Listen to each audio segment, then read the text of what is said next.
क्या मानवता के लिए और ईश्वर को प्रसन्न करने के लिए चोर का हाथ काटने जैसा कठोर न्यायशास्त्र रखना बेहतर होगा? ईश्वर हर व्यक्ति और हर चीज का निर्माता है। उसके पास अपार दयालुता है और वह अपनी रचना के प्रति हृदयहीन नहीं हो सकता। एक चोर घोर गरीबी के कारण चोरी करता है। समाज किसी व्यक्ति को आजीविका कमाने का कोई आसान अवसर नहीं देता है। समाज न्यूनतम अस्तित्व के लिए भी कोई सुरक्षा प्रदान नहीं करता है। एक व्यक्ति जिसे किसी विदेश देश में चोरी करने के लिए मजबूर किया जाता है, उसे दूसरे देश में सामाजिक सुरक्षा जाल मिल सकता है जहां वह एक सभ्य जीवन व्यतीत कर सकता है। इस प्रकार चोरी करना ईश्वर के विरुद्ध अपराध नहीं है, यह सामाजिक और राजनीतिक व्यवस्था की एक बीमारी है। एक चोर के हाथ काटना अन्यायपूर्ण स्वार्थी शासकों द्वारा आम लोगों को चुप कराने के लिए, डराने धमकाने के लिए अपनाई गई एक आतंकी रणनीति है। तब आम लोग डर के मारे कांपते हैं और अपनी जायज जरूरतों की बात भी नहीं उठाते हैं। क्या ये मानवता के लिए बेहतर होगा कि ईश्वर को प्रसन्न करने के लिए विवाहेतर संबंध रखने वाली महिलाओं को फांसी देने जैसा सीधा न्यायशास्त्र होना चाहिए?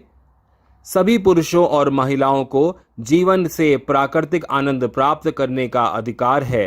यह ईश्वर की देन है। यदि स्त्री के पास बेईमान, अपमानजनक, निर्दयी, रुचिहीन, बीमार, नपुंसक पति है, तो वह दूसरे पुरुष के प्रति आकर्षित होकर ईश्वर का अनादर नहीं करती है। शीर्ष स्तर के शासक जो कई मामलों में बेईमान, अपमानजनक, निर्दयी हैं, अपनी महिलाओं को दैवीय अध्यादेश के नाम पर आतंक के तरीके से अपने अधीन करना चाहते हैं। प्रभावित पुरुष को केवल महिला को तलाक देने का अधिकार है और समाज केवल महिला को बिना गुजारा भत्ता के तलाक स्वीकार करने के लिए मजबूर कर सकता है।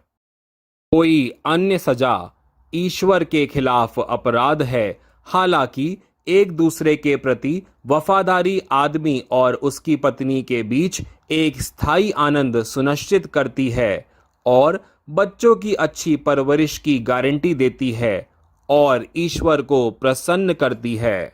सुधारक राजा राम मोहन राय और पंडित ईश्वर चंद्र विद्यासागर ने ब्रिटिश सरकार के साथ हिंदू महिलाओं के शाश्वत सम्मान और पुनर्विवाह के अधिकारों को स्थापित करने के अपने संघर्ष में पाराशर संहिता के भजनों, श्लोकों का इस्तेमाल किया। क्या आत्मरक्षा के लिए हिंदुओं को हथियारों की जरूरत है? 14 वर्ष से अधिक आयु के सभी हिंदुओं के पास देश के कानून द्वारा कानूनी रूप से अनुमत कुछ हथियार होना चाहिए। गरीब से गरीब आदमी को भी अपने घर में लाठी रखनी चाहिए। शस्त्र रखने से आवश्यकता के समय साहस, स्वाभिमान और सुरक्षा मिलती है। साहसी व्यक्ति को ही ईश्वर का सच्चा प्रेम हो सकता है। हिंदुओं को किस तरह के समूह या लोगों को प्रोत्साहित करना चाहिए?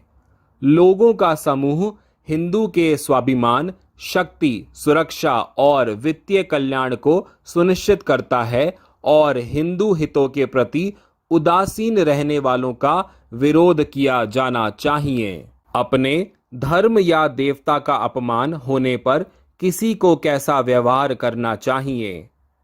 जैसे कोई अपनी मां के हत्यारे के साथ व्यवहार करता है, उसी तरह ईश्वर या देवता का अपमान करने वाले व्यक्ति के साथ भी व्यवहार करना चाहिए।